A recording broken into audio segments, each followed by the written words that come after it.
আচ্ছা, আমি যদি বলি তার ইচ্ছে থাক না থাক, সে চাক কিংবা না চাক, তারপরও তার তোমার কথা মনে পড়বে, তার অনিচ্ছাতেও তার তোমার কথা মনে পড়বে, তুমি বিশ্বাস করবে?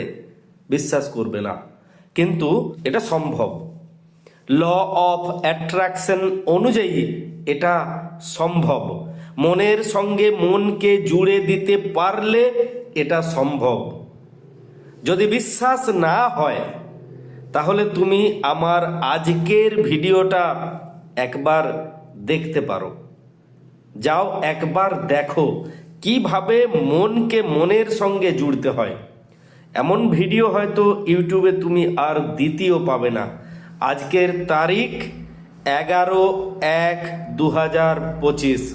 আমার চ্যানেলের নাম বাপ্পাদিত্য ফর ইউটিউবে যাও, এই যে নিচে থাম্বনেলটা দেখতে পাচ্ছ, এই থাম্বনেলে ভিডিওটা পাবে, একবার অবশ্যই দেখে নেবে। যদি পারো কাজে লাগিও। শুধু প্রেম নয়, জীবনের অনেকগুলো স্বপ্ন পূরণ হয়ে যাবে।